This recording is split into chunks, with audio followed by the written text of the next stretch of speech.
The room was loud, not with voices, but with the kind of noise that sits behind people's eyes when they think they're winning. You know the kind. The smirks, the tapping fingers, the subtle performance of someone who believes they have you cornered. You said nothing, not because you didn't have an answer, but because you understood what they didn't. The most dangerous thing in any conflict is the space between your reaction and your decision. That's where their confidence rots. They expected defense. They expected proof. They expected you to flinch. Instead, you gave them a void so clean it made their words echo back into their own ears. That's when they started to talk faster, repeat themselves, justify, and then the cracks appeared. Silence isn't the absence of power. It's the moment power stops needing an audience. It's the pause where their strategy turns into self-exposure. You can feel it, the shift from them pulling you into their frame to them drowning in it. And the most brutal part, you don't have to move a muscle. People don't understand this until they've lost power in real time, until they've been laughed at, dismissed, or betrayed and realize that arguing didn't restore a thing. The moment you stop scrambling to be understood is the moment they start wondering if they understood you at all. It's not peace. It's not detachment. It's the knife edge of restraint. You watch them sweat, not because you hate them, but because you finally learned not every fight is won by striking. Some are won by letting the other side swing until they hit air. There's a certain elegance to it. The way they call you distant, cold, arrogant without realizing those words are just the sound of their own control slipping. The way they demand answers like a gambler begging for one last card. The way they eventually stop. That's when you know the battle is over. Not because they said you were right, not because they admitted defeat, but because they shifted from speaking to defending, from confidence to uncertainty, from leader to follower. You'll never read about that in books. They don't teach it in negotiations. But if you've lived enough betrayal, enough disrespect, enough cheap manipulation, you already know. Silence isn't retreat. It's the high ground, and when you own it, you watch the world rearrange itself around you. If you understand this, you don't need inspiration. You need precision. Stay here, subscribe. There's more I'm going to tell you that most people can't handle. The first time silence wins you the battle, it doesn't feel like victory. It feels like walking away from a burning building while they scream your name from inside. Your instincts tell you to go back, to answer, to fight for the version of the truth they're distorting. But you don't. And in that decision, something shifts. They expect your return. They've built their entire attack on the assumption that you'll defend yourself. That's their fuel, your reaction. Without it, they're stranded with their own words, like poison in a sealed room. The air gets thinner for them, not you. You notice the change in their eyes first. At a distance, they try to hold the same confidence. But up close, you can see it. That subtle, involuntary flicker of doubt. They start wondering if you know something they don't. They start questioning whether their version of the story can stand without you participating in it. That's when the whispers start. Not from you, from them. They start explaining themselves to other people, filling in the silence you've left, repeating the same lines to new ears, trying to force belief into a shape that fits. And every time they do, it sounds weaker, more forced. The cruel beauty of this is that you never told a soul. You didn't campaign. You didn't recruit allies. You didn't waste breath. All you did was stay still long enough for their performance to collapse under its own weight. You learn something in these moments, that not every war is about who lands the hardest blow. Some are about who can survive the longest without swinging. Your restraint is their paranoia. Your silence is their unraveling. They feel it before they admit it, and by the time they admit it, the damage is done. They'll accuse you of playing games, of being manipulative, of being passive-aggressive.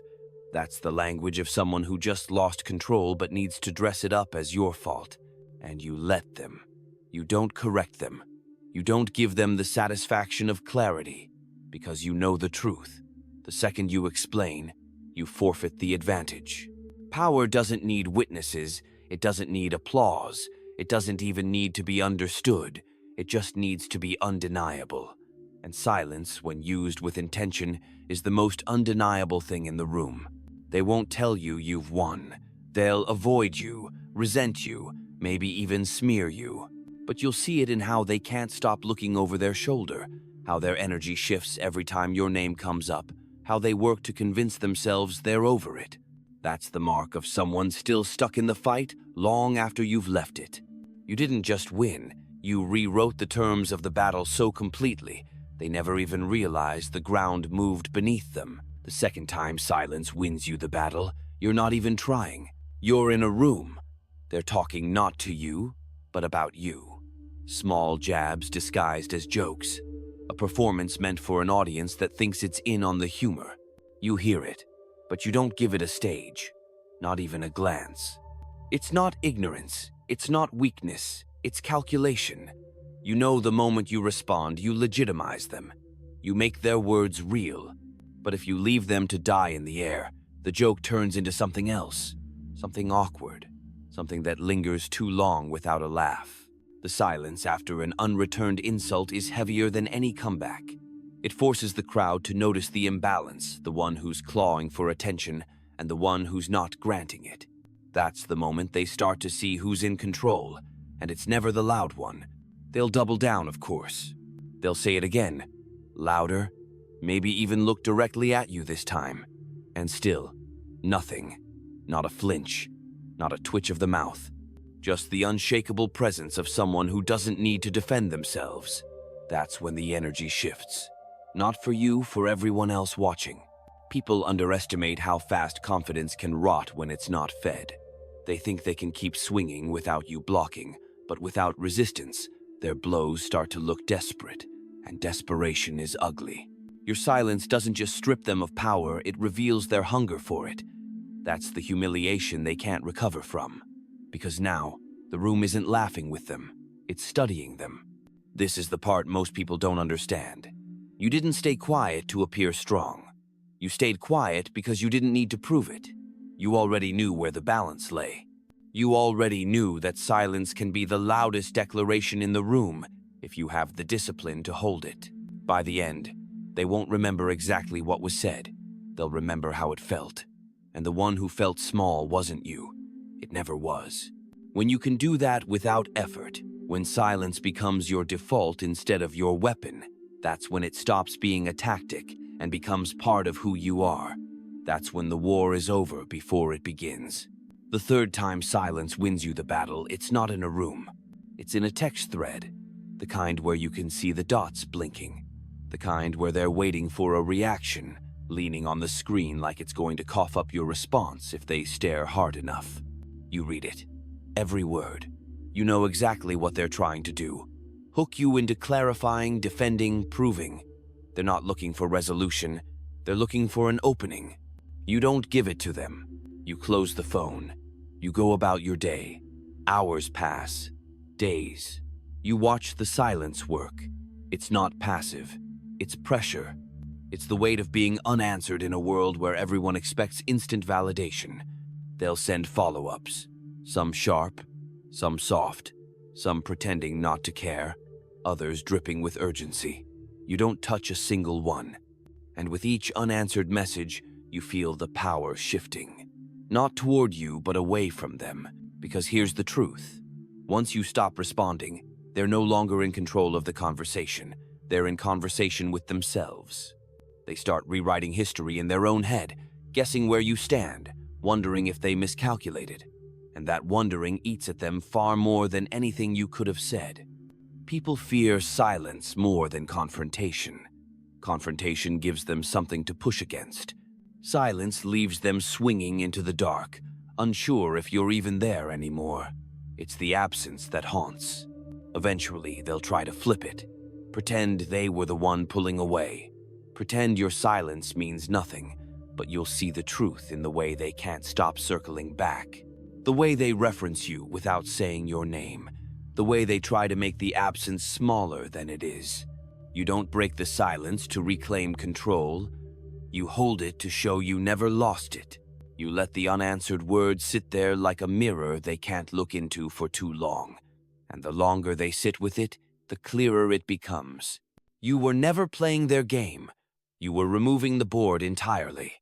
The fourth time silence wins you the battle. It's not personal. It's strategic. You're in a negotiation. Not a war of emotions, but a war of positions. They've made an offer. Low. Insultingly low. And then they watch you, waiting for the reflex, the instinct to justify why you're worth more, to fill the space with words they can use against you. You let the space stretch. You let it breathe. The seconds feel longer for them than for you. They shift in their seat. They look down at their notes. They try to fill the void with more talking, explaining why their number is fair, why it's industry standard. Every word they add is a concession. Every justification is a tell. And you haven't said a thing. Silence in a negotiation isn't just the absence of speech. It's the refusal to give them the data they need. People think they can read your face, your posture, your breath. You give them nothing. No nods. No frowns. Just a still presence that forces them to negotiate against themselves. It works because they can't stand the imbalance. You've made them the only voice in the room, and now they're arguing with the echo. They'll raise the number, sweeten the terms, dress it in flattery, all without you asking. They think they're persuading you, but they're convincing themselves. Eventually, they'll stop talking. They'll look at you like they've just walked into a room with no exits. That's when you speak, and you speak once. Calm, precise, final. Your number, your terms. No explanations. And you let the silence settle again, forcing them to decide without leverage. When they agree, they won't admit you cornered them. They'll tell themselves they got a fair deal. That's fine. You don't need them to know they lost. You just need the outcome. That's the difference between using silence as a defense and using it as a weapon. Defense protects. A weapon conquers. The fifth time silence wins you the battle, it's not in public. It's in the space after betrayal, the kind that strips away the last illusions you had about someone. They expect a scene. They expect anger, tears, maybe even a storm of words that they can later call overreaction. What they don't expect is nothing. Not a word, not a question, not even the courtesy of telling them you know. You leave them with the weight of their own actions, unmeasured, unchallenged, and that's where the real punishment lives. Not in confrontation, but in the absence of it. Because confrontation gives them something to fight against. Silence gives them nothing but themselves. They'll replay it in their mind, over and over, waiting for the explosion, preparing for it. The longer it doesn't come, the heavier it gets. Because every day you don't react, they realize you've already made a decision. And if you've decided in silence, they can't undo it. People can bargain with anger. They can twist arguments into misunderstandings, into apologies, into reconciliation. But silence is a verdict. One you've already carried out before they even get to plead their case. They may try to provoke you little jabs, backhanded apologies, half-truths dangled like bait, but you don't bite. You don't even acknowledge the bait exists. You've removed them from the map, and you don't redraw it for sentiment's sake. It's not revenge. It's not forgiveness. It's something colder. A finality that doesn't need to be announced. The kind that leaves them questioning not just the relationship, but their own standing in the world. That's the thing about silence in betrayal. It doesn't just end the connection. It erases the theater around it. No drama. No last words. Just the sudden, unmovable fact that you are gone, and they will never know the exact moment you left. In the end, the wound they feel isn't your absence. It's that they never got the chance to control how it ended. The sixth time, silence wins you the battle. It's not with an enemy. It's with someone who thinks they're entitled to you. They've mistaken your kindness for availability, your consistency for obligation. They've grown used to you answering every call, every question, every request, as if you exist on standby for their convenience. So when you stop responding, the shock hits them like cold water. At first, they convince themselves you're busy. Then, that you didn't see the message. Then, that you're upset about something small and petty, and you'll come around. But when the silence stretches too long to excuse, the panic sets in. Because here's what they never considered. The one they took for granted could simply choose to no longer exist in their orbit. Your silence isn't rage, it isn't punishment, it's the withdrawal of access. And withdrawal is the one thing entitlement can't survive. They'll try to earn it back, some with sweetness, others with guilt, others with the sharp edge of accusation. They'll say you've changed, that you're acting different. They'll paint you as cold, distant, selfish, anything to avoid admitting the truth. You stopped giving what they assumed was theirs by right. The beauty of staying silent here is that you don't get pulled into explaining your boundaries. You don't argue about whether they were reasonable. You don't defend your decision. You let them wrestle with the reality that they no longer get the parts of you they didn't value. And if they ever do speak to you again, it will be different. Not because they respect you more, but because they now know what it feels like to lose your presence. That knowledge stays with them.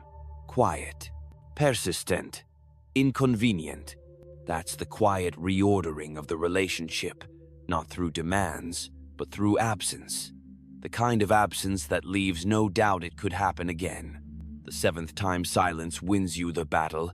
It's not even a battle anymore. It's instinct. You're in a situation that once would have triggered you. Someone's trying to bait you, twist your words, or paint you into a corner. Once upon a time, you would have stepped forward, ready to prove them wrong. But now, you don't move at all.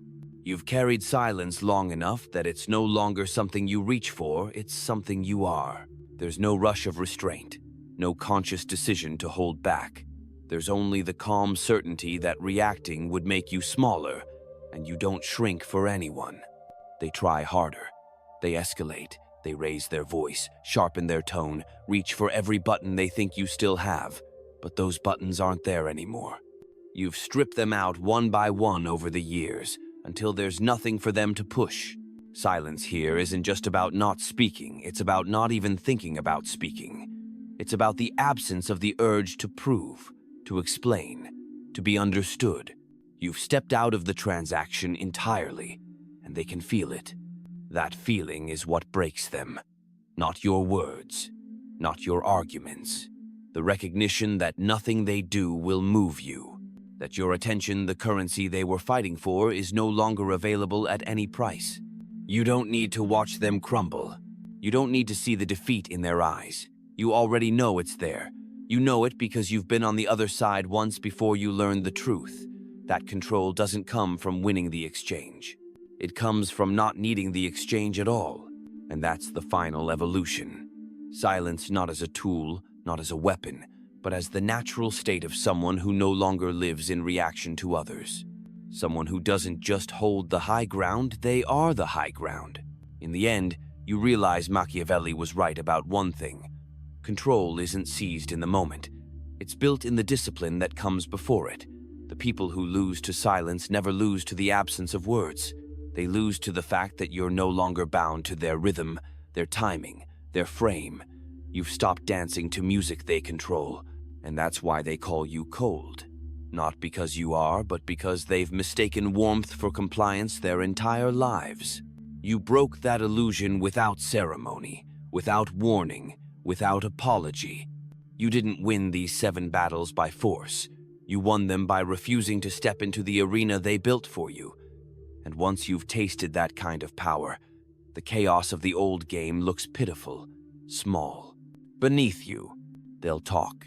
They'll invent reasons. They'll swear you've changed. And maybe you have, but not in the way they think. You didn't harden. You didn't close off. You simply stopped bleeding for people who cut you to watch you bleed. The world will keep trying to pull you back into noise. That's what it does. It feeds on reaction. But when you've mastered silence, noise becomes something you can stand inside without absorbing. You'll never be understood by most, but those who recognize what you've become will feel it without a word. Because silence, once owned, is unmistakable. And when you look back, you'll see the truth. The moments you said nothing were the moments you said everything. Subscribe, or don't. The silence will say more than I ever could.